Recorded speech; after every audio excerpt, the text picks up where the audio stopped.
right, here we are.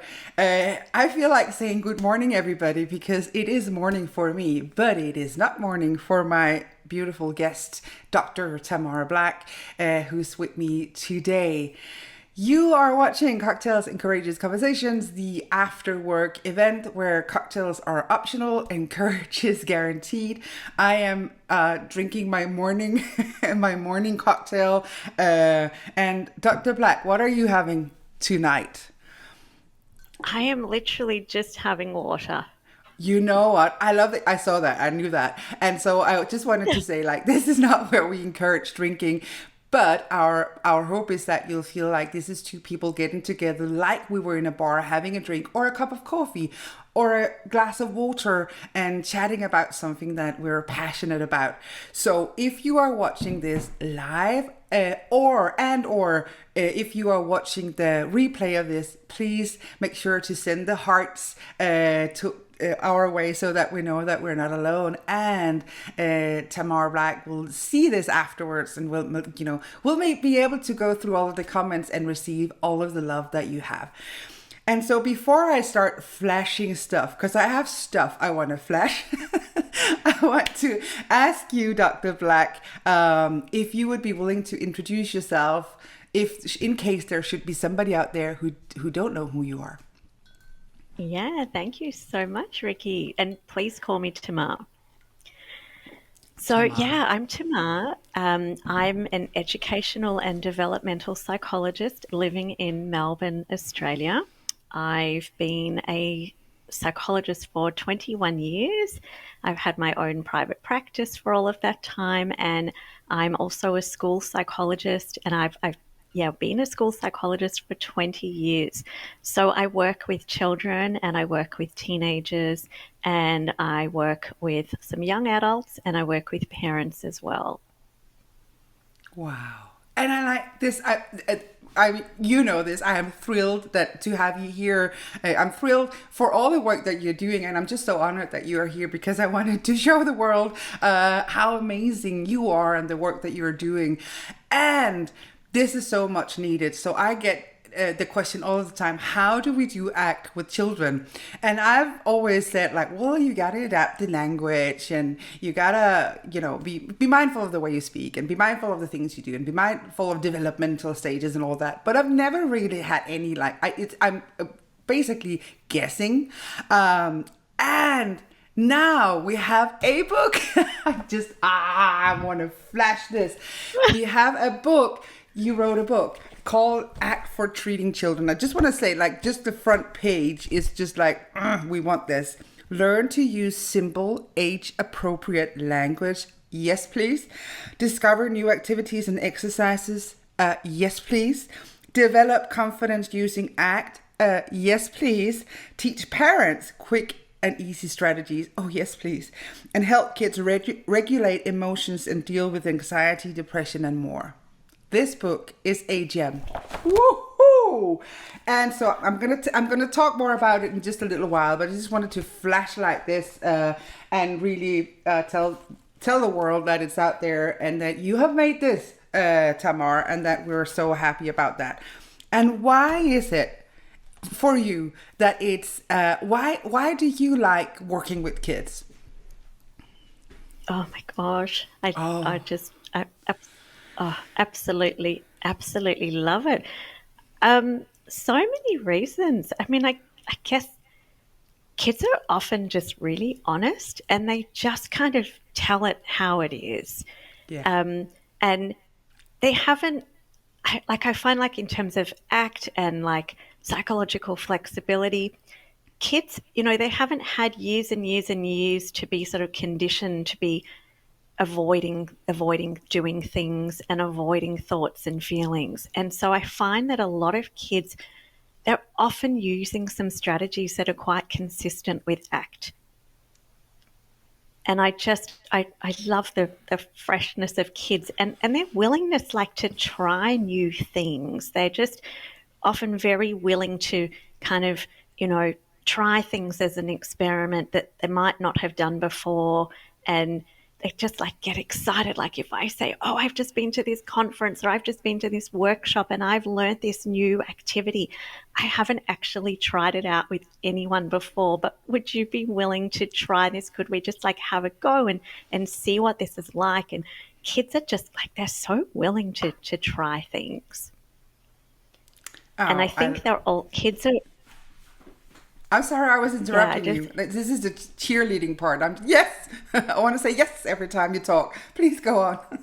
And I also find like kids are really great at knowing whether strategies are helpful for them or not. And I find like, if we're looking like talking about like the whole creative hopelessness, like so many kids will tell you in the first session what sort of strategies they're using or what their parents or teachers might have suggested that they try. And so many kids will say, "Oh, but that doesn't help me." And they're so kind of in touch with what works for them. Wow. I love that. And so, how, like, one of the questions I often get is, like, how do you work with values with children? Because, as adults, you might be more able to connect with, me as my 90th birthday, and there I am with everybody and all of that. We have a different perspective and different, developmental maturity. How do you do that with children? Does it differ from what I would do with adults, and how does it differ? What does it look like? Yeah, look, and I raised this in a workshop that I gave recently, where, I said to the participants, I'm questioning whether the way that I address values in sessions might be quite different from the way that other ACT practitioners address values. So for me, I'm not ever like saying to anyone like, what do you want to stand for? What I'm not making it vague. So I'm always making values very, very specific to the reason that the child or the client is actually seeing me for, rather than just sort of making it like this broad discussion. So if there's something that they want to be doing, but let's say they feel very anxious about it and so they're not doing it. Like, let's say it's public speaking. And let's say there's a child or an adolescent who is asked to get up and stand up in front of the class and give a presentation. And let's say they're really, really worried about what the other kids will think, and they're really worried about getting up and something terrible happening. Then I would always be addressing values in terms of, is there something about that presentation that you care about? Is there something about that getting up in front of the class that's important to you or that matters to you? I really So like that because it that's makes it how I'm very, addressing values. yeah, and it really connects with the reason why they have sought you up. I found here one of the things that I love. Here's a worksheet that you have made, which is about writing a thank you card to yourself. And, stuff like that just touches my heart. And so here's the invitation to the child. Think about one thing that you do that's really important to you. For example, taking care of your pet or being kind and caring to other people. Now, write a thank you card to yourself, thanking yourself for doing that one thing. When you've finished, you can decorate the card. I just love this. What a beautiful way to do the work that we're doing and adapt it to the audience or the target group or the children that we're working with. What was that like for you to is this your first book? It's the first time I've written anything. Like, I've never even written a journal article. I've never written a chapter. It's really like the first thing I've ever written. And how do you feel about now that it's out? It's been out for a few months, but how do you feel about that now that it's out there? Yeah, look, when the book first arrived, I was actually too scared to even open it for several months. I was like, what if there's a mistake in there? What if I read something and I'm just thinking, oh no, like I really got that wrong. So I was actually quite scared to even have a look at it for quite a while. But yeah, I'm really happy with it. It was certainly a journey. and I'm proud of it, and I'm hoping that people are finding it helpful in the work that they're doing with kids. I hope they are, and I'm pretty I'm pretty sure that they are. And I wanted to tell you because I have a little surprise for you. I said I had a surprise for you, but I didn't want to tell you before because I wanted to have your honest reaction to this. So I reached out to New Harbinger and I asked them if they would be willing to donate a copy of your book to somebody inside of this group. And so all of the people inside the Impact Facebook group, you will just a while, just maybe an hour after this webinar is done, I'll send you, I'll post a link and I'll tell you what it is that you can do. And then in a few days, we will pick one that will get a free copy of this book. Isn't this amazing? Oh my I gosh. think is it called a draw? I think it's called a draw in English. Like, we Yeah. pick one lucky winner. And this is nothing to do with Facebook. Just gotta say that. This is New Harbinger who are generously donating a book so that we can, so that more of us can have our taste of Tamar Black. Isn't that amazing? Oh, I have got goosebumps. Thank you so much. That's beautiful. Well, you're welcome, and you really deserve it. I know you did one of your first trainings a few weeks ago, and what kind of feedback did you receive when you did that? Yeah, the feedback was really, really, really good. Really, really good. Like, participants had to like rate out of 10 how likely they were to recommend the training to a colleague. And oh, lots and lots of 10 out of 10s and really, really beautiful comments. And like when I read the comments, it was like, this is like everything that I had hoped for people to feel afterwards. So yeah, it was really, really good. It was And very, very good. and how did that make you feel, Tamar? Yeah, it's again, it's an interesting journey. I guess I've been saying to myself for a number of years now, what would you do if you didn't let fear hold you back? And my mind would always say, I would write an act book and I would become an act trainer. And I would just always think like if anything were possible, that's what I would do. And you know, in my study, which is where I am right now, I have a bookshelf and I call it my act shrine. And, I have shelves that only have books by New Harbinger publications on those shelves, like they're whole shelves of just New Harbinger publications. And I did a PhD a few years ago, and I was very, very lucky that I was supervised by Louise Hayes. And I was actually Louise's very first PhD student, which was just yeah, I'm going to get teary, an incredible honor. And when I was doing my PhD, like, when things got hard because I found the academic writing so hard. And, I used to like take a book off my shelf and I would just kind of fantasize. I would just daydream like, what the words Tamar Black PhD might look like on the front of an act book. So I just yeah, decided to have a go. It looked like this. Yeah, I decided to have a go, and I've been doing quite a few training workshops, and like none of I haven't organized any of them by myself. They've all been ones that people in the US, people in Australia have approached me to say, will you do a workshop? And I just finished an online workshop last week for BCBAs, for behavior analysts in the US, and I was just about to go on, and I said to the person organizing it, oh, by the way, like, so how many people have registered? And he said 118. And I was just like, whoa, like that's a lot of people. I love that, and I love how you mentioned Louise Hayes. Like, we should form a fan club, I think, and a club of appreciation for Louise Hayes and the way she has an ability to support humans all over the world. And when I look at your in the beginning when you were devoting this book to your cousin who inspired me to become a child psychologist the first time we met when I was 12 years old.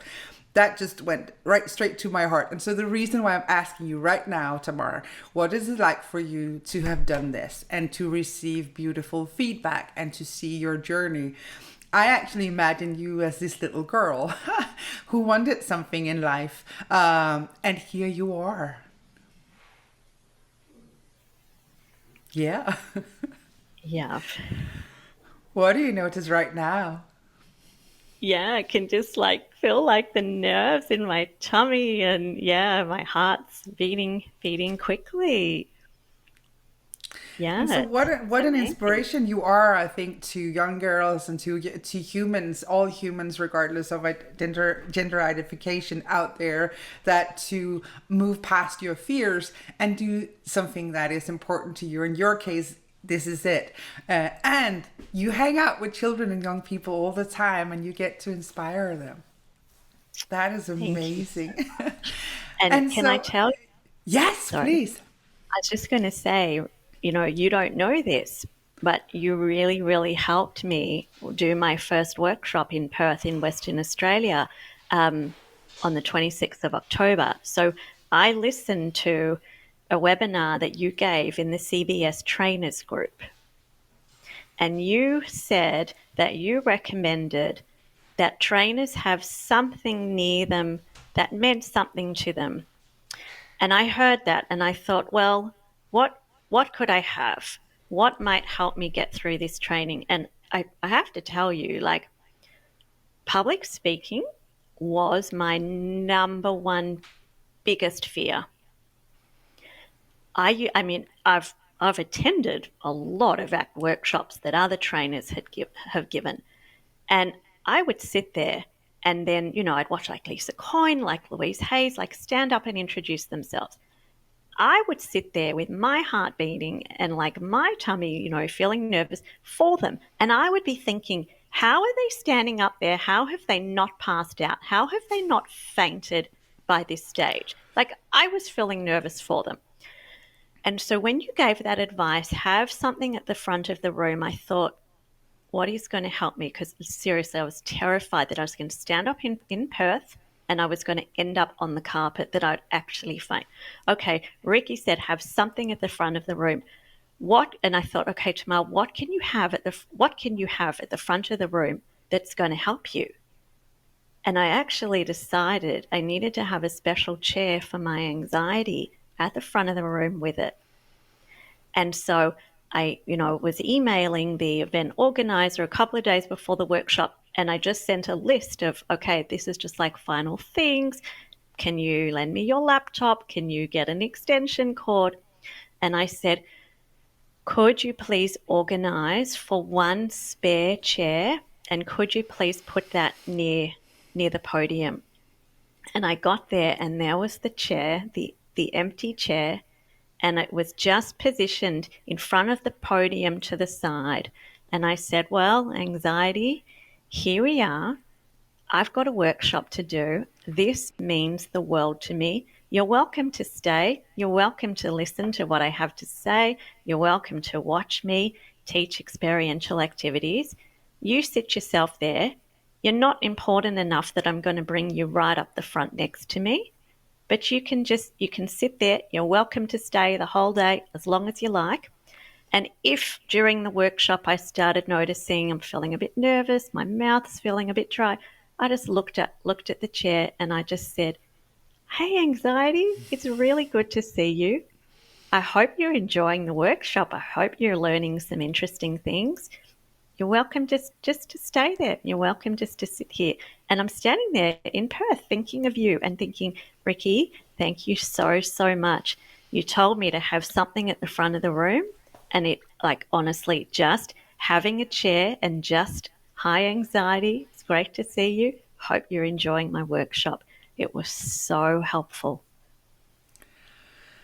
So it means the world to me that I was able to impact you and support you, and I am so what a beautiful way of doing this, and what like we can speak about this like metaphorically, right? Bringing your anxiety in front of your stage, and we could also do it like literally the way that you did.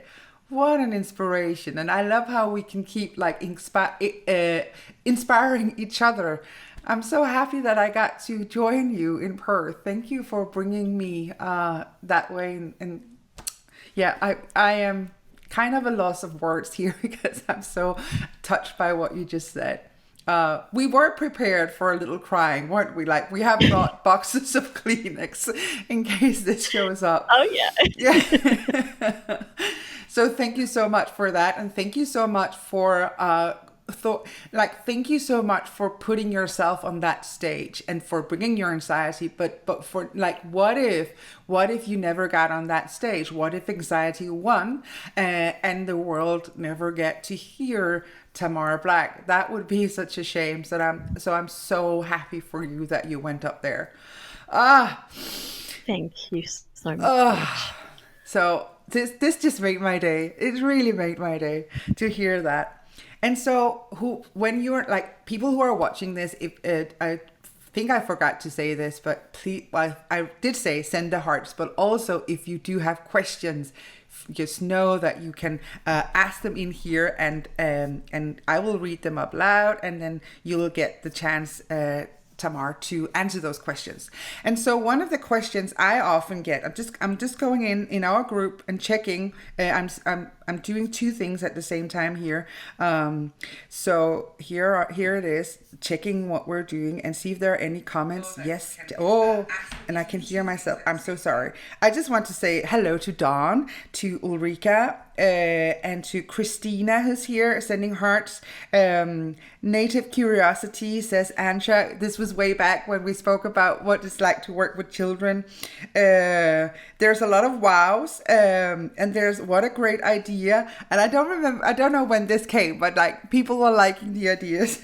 And so Anja is here, Christina is here, Ulrika is here. To the people who are here with us, thank you so much for coming in here and joining us. And make sure that if you do have questions for Tamar, please ask them, and we'll, I'm just going to say we'll do our best to answer, but I think you'll do your best to answer, Tamar. And so one of the questions I often get is like, I think you answered that. Like, how is ACT different with children than with adults? But like, if you could go back to that, like, how is it different? To like, how is the language different? How does it look different? I know it's kind of a big and vague question. Does it make sense to you to answer that, Tamar? Yeah, absolutely. I think, look, the recommendations I'm going to make for children would really apply to using ACT with anyone. I don't think that ACT should be complicated. And, I used to worry that I wasn't doing ACT correctly because I wasn't using all these kind of big languages, like, big words like, cognitive fusion and, psychological flexibility and all of that. I think that it works well when we just keep our language simple. So I just like to use simple language, but also simple metaphors. So like, when I first started learning ACT, I would be using all these metaphors, feeding hungry tigers, donkeys falling in wells, and I didn't have any experience myself in having fed tigers or seeing donkeys falling in wells or being trapped in quicksand. And so I'm not sure why. You brought the entire zoo. I'm sorry. Exactly. And I watched something with you recently, Ricky, where you were saying, like, with the passengers on the bus and which way is the bus meant to be driving. And, when I first started out, I would use all these metaphors, all these ACT metaphors in a session. And I thought the more ACT metaphors I used, the better job I was doing. So I'd be sitting there like, yay, great job, Tamar. You just used another metaphor. Well done, well done. But then I started noticing that kids and adolescents, they'd be like looking really confused when I was using those metaphors because, most kids haven't fed a hungry tiger and they don't know what quicksand is.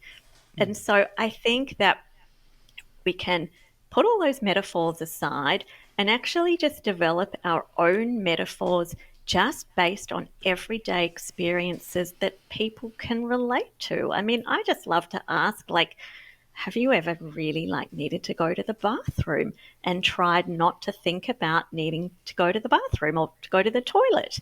And most people have had that experience that they've tried not to think about it. And so that can just go into a really nice conversation. Well, what's it like trying to tell yourself not to think about needing to go to the toilet? Are you able to tell yourself not to? Or, are you able to not think about it? What happens? And just have a bit of a fun, kind of silly conversation and have some laughs, and then kind of bring it back to what the child is seeing you for. Well, how does that go if you try, do you ever try to tell yourself not to think about being really worried or not to think about being really sad or whatever it is that they're seeing you for? I love that. And I love how you this is, and I'm so, you know this, I'm so passionate about this as well, using metaphors that people understand and keeping it simple. And I say this because you work with children, I work with therapists, teaching them to do act. And I see us all so often getting entangled in all of these metaphors and stories and not remembering the script, and then doing something that is so far away from who it is that we're talking to. And as you said, few people have actually fed a tiger. And it's a beautiful metaphor, isn't it? But we want to translate it so that folks understand it.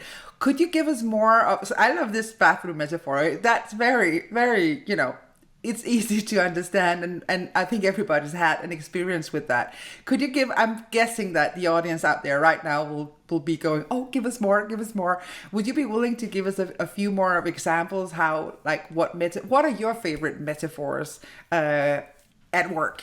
Which other ones do you like to use?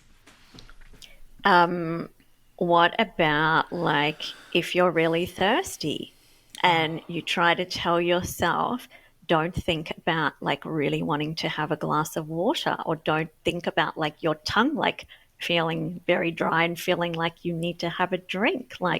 How does that go? Or if you're sitting in a class at school and it's right before lunchtime and you're really hungry and your stomach is starting to rumble or growl, and you know that you've got a really, really delicious lunch sitting in your school bag, what is that like for you? Have you ever tried to not think about feeling really hungry and not think about what you're going to have for lunch? Just simple stuff. If I'm talking to kids about not having to believe everything their mind tells them, or not having to do everything their mind tells them, I might say, if you're sitting in class and if there are windows in the classroom and you can see out to the playground, and if your mind tells you to get up and go out and play in the playground in the middle of class time, do you do that? Do you do what your mind's telling you? Do you get up and go out to the playground? And kids will say, oh, no, no, no. And I'll say, well, why not? Your mind's telling you, go and play in the playground. Why don't you get up and go? And that leads into a nice conversation of okay, well, what are some other times when you might not do what your mind is telling you to do? And then, okay, let's look at, when your mind's telling you, don't go to your friend's party because you feel really, really nervous. You don't know who you're going to talk to. And is that a time when you want to listen to what your mind is telling you? Or might you, go to the party anyway?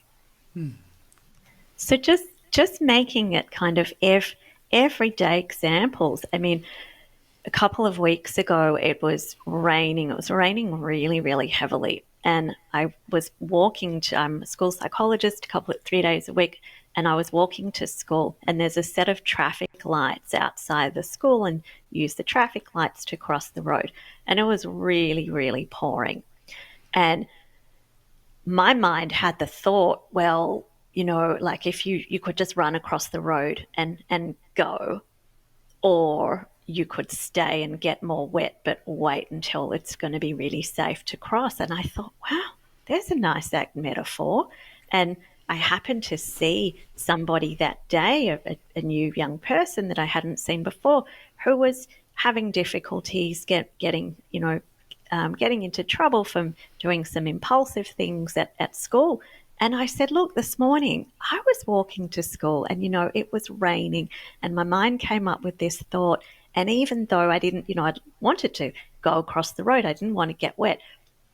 I knew that that wasn't a safe thing to do and that was the time when I shouldn't listen to my mind when it told me to cross the road. And then we were able to have a conversation about, well, if your mind tells you in the classroom to do things that you're not meant to be doing, do you want to be listening to what your mind is telling you, or is that a time when you might just notice what your mind's telling you, but not do what your mind's telling you to do?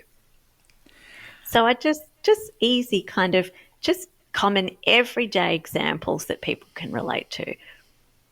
And I wanted to say, I'm noticing the word just because you say like, yeah, it's just using everyday language. And I just wanted to say that for many of the people that I train, and including myself for a long time, making that translation from the knowledge we have of metaphors and how to use metaphors, and then finding in everyday situations something that can work as a metaphor.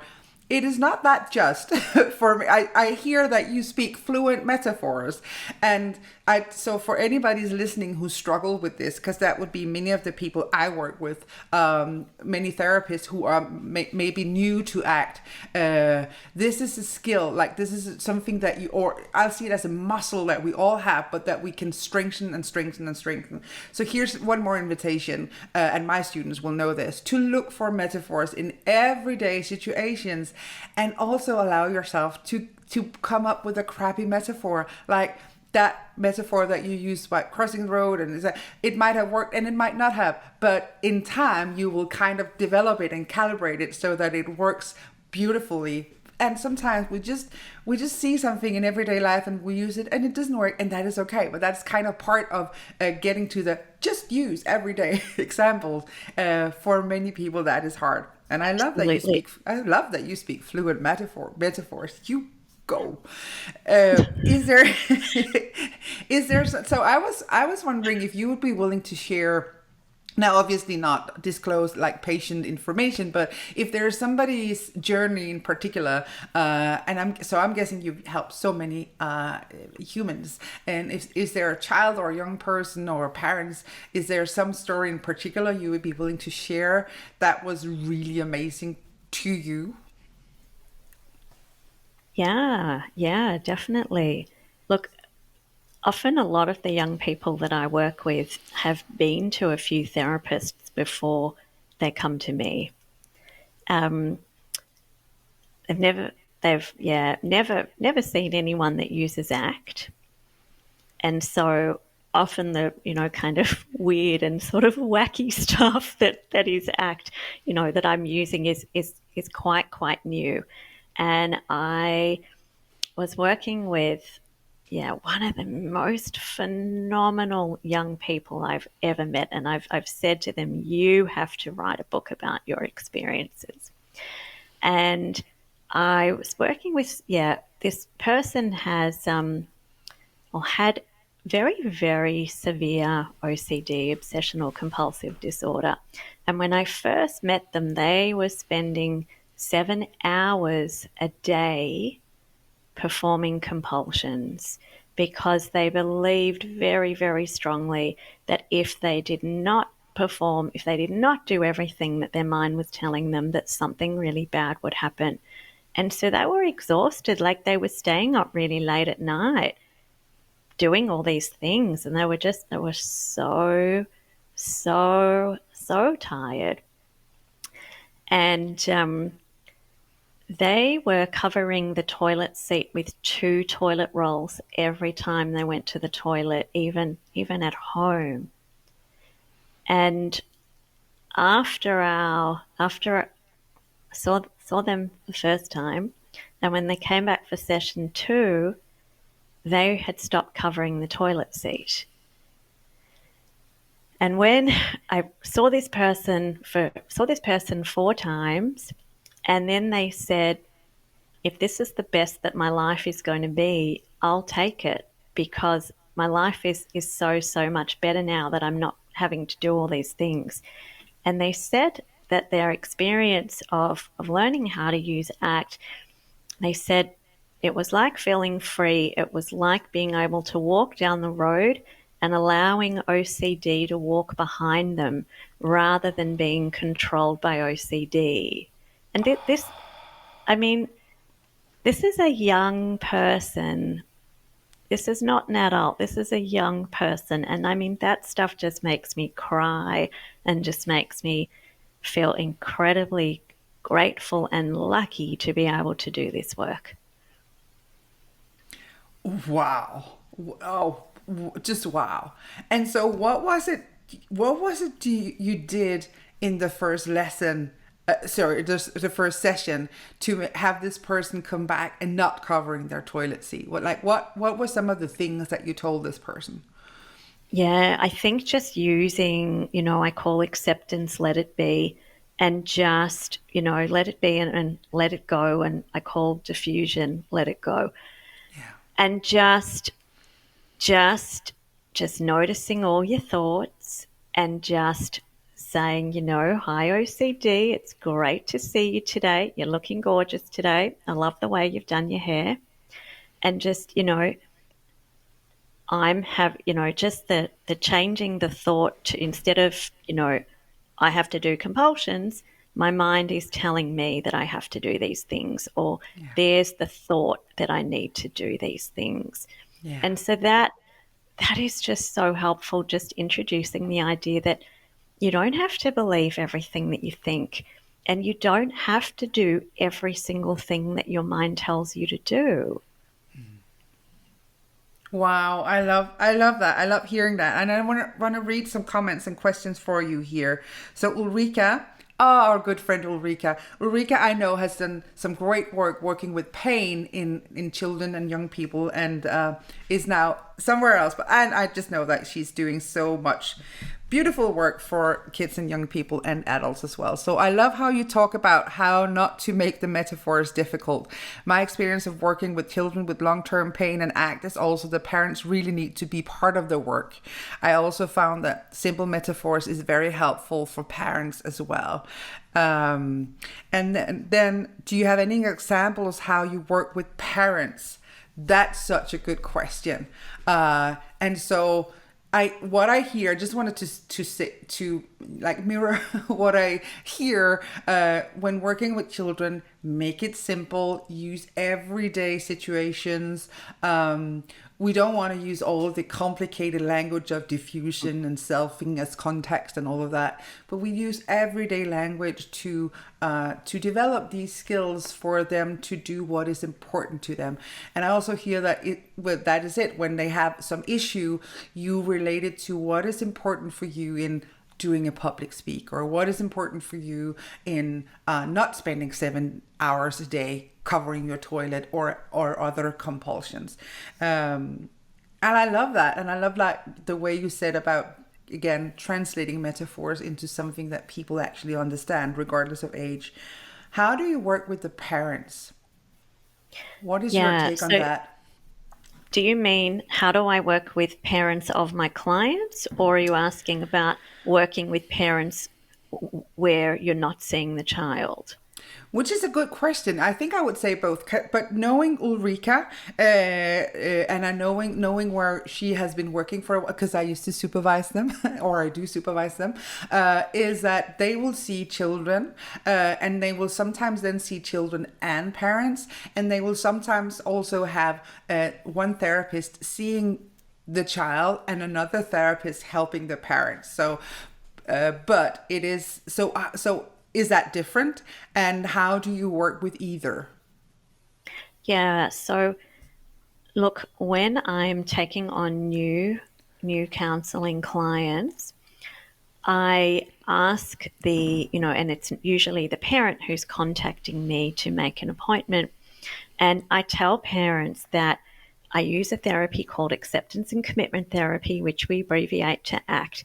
And I say to parents that the way that I really, really like to work is to work closely with the parents and to train the parents in ACT so that they can use strategies at home with their child that are consistent with what I'm teaching the child in my therapy sessions, so that the child isn't confused between what I'm teaching them and how how the parents are responding to them. And I say to parents, would it I find personally that by training parents in ACT, the child doesn't have to remember everything that I've said in the session or that we've done in the session, but by seeing their parents modeling those strategies, I find the child is much more likely to start to take them on as part of their own coping toolkit.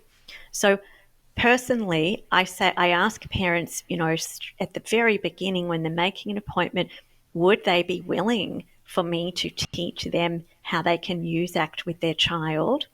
And would they be willing to be involved within the sessions? And so I say to the parent, it doesn't mean that I'm asking you to be in the session the whole time. Let's let your child decide who's in the room and for how long and all of that. But I say, if your child decides that they want to see me on their own, what I would like to ask is that you come into the room for about 10 minutes at the end of the session.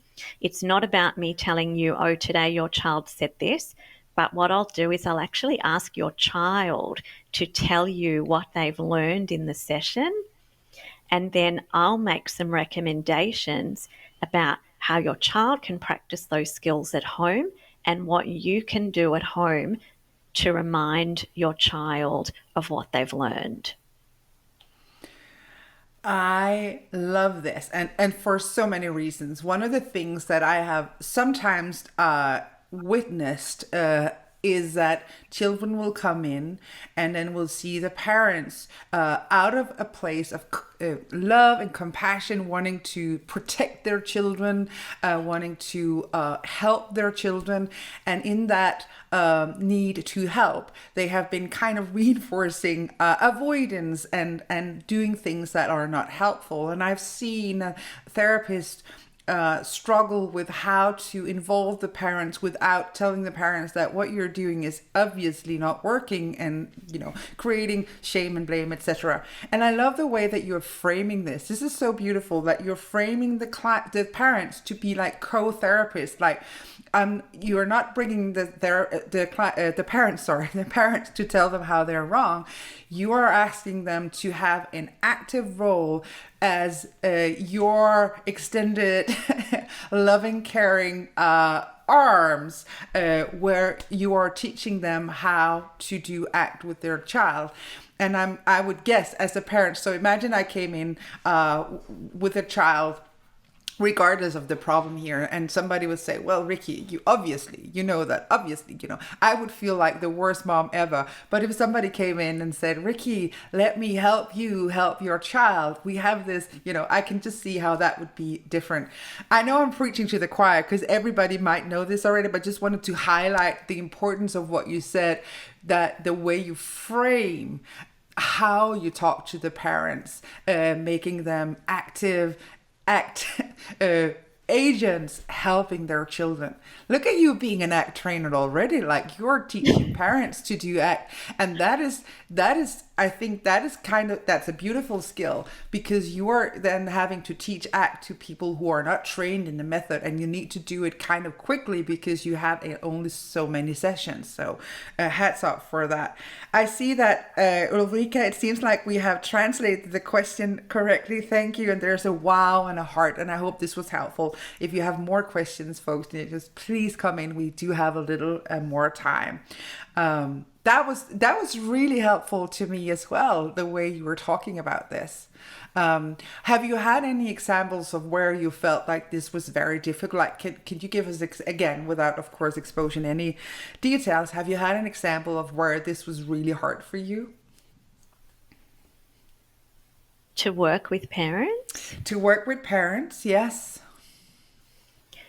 No, because I'm really, really clear in that intake discussion that this is how I work. And so, is this something that you'd like to do? Are you comfortable with my approach? Do you want to be involved? Do you want to receive strategies and feedback? I've never had anyone say no, but if they were to say no, I would just, like, I'm not the only psychologist in town. I live in a big city. Like, there's lots and lots of psychologists. I'm not the only one doing this work. And so I just make it really, really clear. And it's like I have a website, and it's also really clear on my website how I work as well. I don't think it works not to give parents feedback on the strategies that you've taught their child. I mean, the only time I wouldn't be involving parents would be like, let's say it's a child protection issue and the child is seeing me because they have an abusive parent. Well, then it might not be appropriate to be involving kids in therapy. I'm making the assumption that it's a loving parent who is organising the therapy for their child themselves, and usually, isn't quite sure like what else they can do to try and help their child. So I just like to be really, really clear that this is how I work. Do you want to like join me in like a partnership to help your child? And I'll give you, feedback on what I've taught your child, how you can support your child at home, and what kind of, quick phrases you can use that will remind your child of what they've learned in our sessions. And I also I make it really clear to parents, I know that you are so, so busy. I'm not going to make you read a whole lot of stuff. I'm not going to set home tasks that are going to take a whole lot of time. Like, just as like an example, one of the things that I say to parents that they can just, model like the diffusion or the let it go strategy of, my mind is telling me, or I'm having the thought that. So I always recommend to parents, how about like when you're like working out what to have for dinner, you could say out aloud, my mind is telling me I'm not sure what to cook for dinner tonight, or I'm having the thought that I can't cook dinner, I can't cook chicken tonight. We've already had chicken 3 times this week. So just simple phrases. It's not about sitting down and doing like a whole lot of, writing and tasks like homework that are going to be like a chore and will be onerous for the parent to do. Just kind of quick things as part of their daily activities that they can do. I really love what you're saying, and for a variety of reasons. And one of them is like the invitation, that the kind and loving invitation that you set from the very start. Will you join me in this work?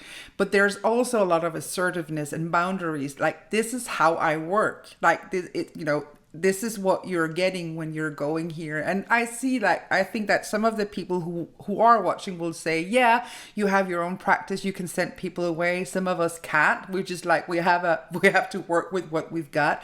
And still, yeah. I think what you're saying is so useful, that to still have those set those boundaries and be assertive around, this is how we work here, and I invite you to come and join. And another thing that I love about what you're saying is that you're teaching the parents to use the wording of ACT, like, I am having the thought. I think that is genius. They don't need to understand the whole entire framework of diffusion. They need to understand that we are having a thought, and if you start using that language, your child will repetitively hear that language outside of sessions. And another thing that I love about what you're saying, I'm repeating what I heard and the wow I'm feeling. One of the things that I always teach, especially when it's in mindfulness, because I think many therapists teach their clients to do mindfulness, and then they expect them to do like 3 times 20 minutes a day, which is fine the first 24 hours. But then life happens, like you need to pick up your children, or you are a child and you need to go to football, and there's a dog, and there's laundry, and there's everything. And so I always invite therapists to put to to put mindfulness into the existing life. So practice mindfulness when you're brushing your teeth, practice mindfulness when you are in the shower, etc. So you put it, like, you kind of weave it into the existing life. And I hear that that is what you're doing here as well. Parents, you don't need an extra hour a day where you need to read a report or do like weird exercises. Use the wording that I'm teaching, use the languaging, I'm saying this as a verb, that I taught you when you're cooking or when you're doing something else. I think that is very beautiful. And also I think the reason why I'm repeating is because I think it's pretty advanced. And so I wanted to distill it so that people, or take it apart so that people, so I to make sure that people understand what it is that we're doing here. I think that is such a beautiful work, really. And it seems like for you, it just comes fluent. This is what I do. And what you're doing is what I'm trying to teach everybody how to do it, to make it like fluent and look like effortless and simple. I love that. I love that. What's it like for you to hear me say all of this back? Yeah, no, like I'm noticing like the kind of butterfly sensation again in my tummy because I think for so many years I was just sort of like worried about like, am I doing act wrong? Is the way that I'm doing act like the right way? And I remember many years ago I was at the very beginning of my PhD, and I went to a Australian and New Zealand ACBS chapter conference in Australia, and Kelly Wilson was there, and I got to sit down and have this chat with Kelly, and I was telling Kelly that I was doing this trial in schools with ninth grade students, and it was a trial of ACT compared to CBT. And I was talking to Kelly and saying, okay, now how do I measure fidelity? How do I measure? I had written the ACT intervention with Louise Hayes, and I was delivering all the ACT groups myself, and then I had someone else deliver the CBT intervention. And I said to Kelly, I'm so scared that I'm not going to be ACT consistent. I said to him that I would be recording every session, and then I would be giving the ACT sessions to an independent rater to rate the fidelity, and then that would be done by another person with the CBT. And I said to Kelly Wilson, like, oh, what if I get it wrong, and what if I'm not ACT consistent? And he swore, and he's like, who effing cares whether you're ACT consistent or not? And he said, all that matters is that an independent person listens to the ACT intervention and listens to the CBT intervention and can discern a difference between the two. He's like, but it does not matter whether you're ACT consistent. And I was lucky that I was sitting down on the floor with him, because I think I would have fallen over if I had have stood up. Like, it was so amazing to me, like, hear Kelly, one of the co-creators of ACT, just say that it didn't effing matter if you weren't ACT consistent. And also, this reminds me of one of my favorite quotes that I have actually put on this piece here. It is, I don't know if it comes up for you guys, but it says, what if I fail? And then the response is, oh, but my darling, what if you fly? I think that is a takeaway message for many of us, because again, you work with children and teaching them ACT. I work with therapists teaching them how to teach children and others to do ACT. And it is a skill, and it's something that is doable. And so whether you're at the start of your career, whether you have a PhD, I don't know, some people will freak out because you do have a PhD, Tamara, but they will go, oh, because she's so smart, she has a PhD and I'm only, and then fill in the blanks. And so ACT is for everybody, and it is doable. And if we keep practicing it and trying to make it as simple as possible, it doesn't matter if it looks exactly like the model. What matters is that we're making a difference out in the world, and that we can see the difference between maybe traditional CBT. I love that. And I love that you got to have that chat with Kelly Wilson. Isn't he amazing? And you know what? Like, it's okay. Like, it's okay. Like, if you get things wrong, it's okay if you make mistakes. It's okay when you're working with young people. if you do use language they don't understand, they'll tell you, or you can Yeah. say, like, if I use any words that you don't understand, please tell me, and I'm going to come up with a different way to say this, or to explain this idea. Like, you don't have to do things perfectly, and we don't learn when we do things perfectly. Like, we learn when we stuff up, we learn when we make mistakes. And especially, like, if we're working with kids and adolescents, it's so good to model willingness to get things wrong or to make mistakes. Like, that's such great teaching. It is like practicing what we preach, modeling the model. I just love listening to. I love talking to you, Tamara. Like what a. It sounds like you're such a skilled act therapist and act trainer, and it's just like it puts me in awe. If I Oh could right God. now, if I could gather all of your children and all of your young people and all of their parents, and if I were to ask, like, what are some of the qualities that Tamar brings to her work, what would you like for them to say? Like, if I could interview them about like what you're standing for or how you are as a therapist, what would you want them to say? Yeah, I would want them to say that I really, really care about them and I really, really care about my work. Yeah. And how does that show? Yeah, look, I cry. I cry in the sessions. I mean, I cry happy tears when they tell me about their success, and when they tell me about their struggles, I cry with them.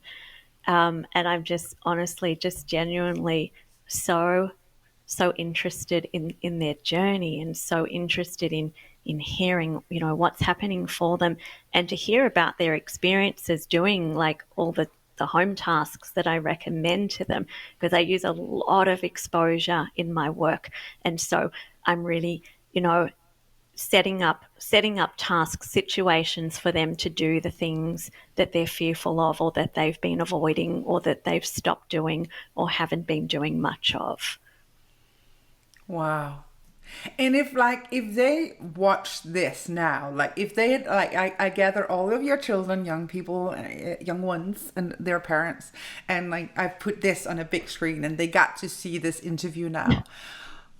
Like what do you think they would say that they just saw Dr. Black uh in this entire interview? What do you think they would what do you think they would see and what do you think they would say? I think I think that they would see that I'm real, and I think they would say that I'm real.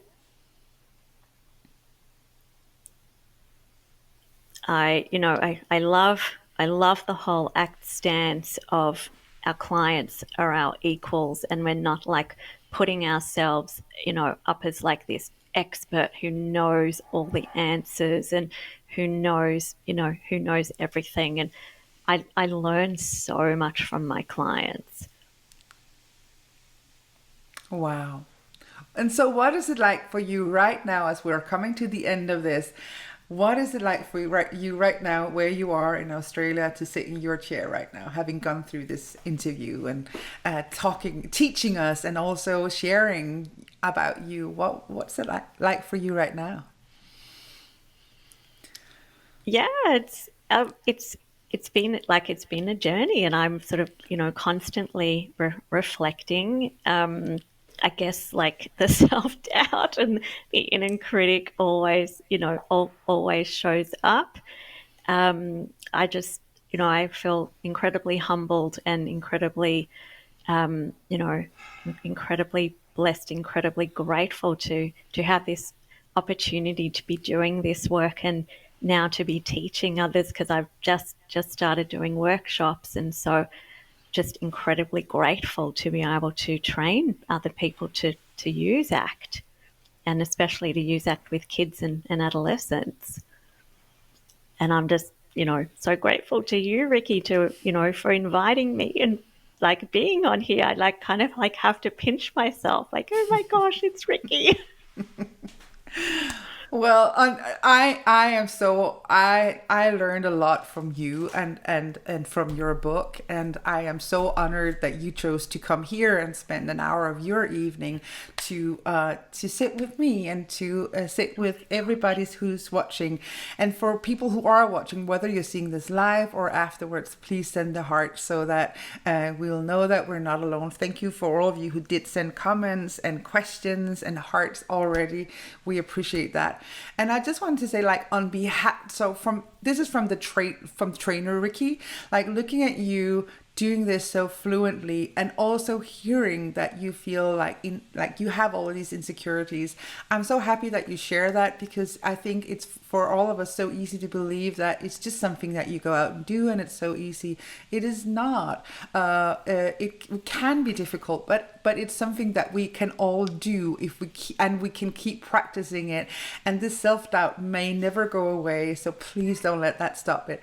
I will invite everybody from now on, whenever you are on stage, either literally on stage or metaphorically putting yourself out there, to pull up that chair in front of the stage, to invite the anxiety. It can come, it can go, but it will not steal your show. I just love how you use that and how you taught us all about that. So from the bottom of my heart, on behalf of everybody who's watching this, thank you so much, Tamara, for coming in here. And to everybody who is watching, thank you so much for coming in here and watching and sending the love for Tamar Black. And again, make sure to, if you're in the Impact group, when you're watching this replay inside the Impact group, make sure that you go in and see that in just an hour from now, which could be different depending on when you're watching this, but just in a few moments, I will put up a draw, and so one of you will get a book by Tamar Black, the Act for Treating Children Bible that we now have in our hands. So wishing you all the most kind and gentle day, regardless of your time. So take care, everybody, and I look forward to connect with you again. Bye, guys.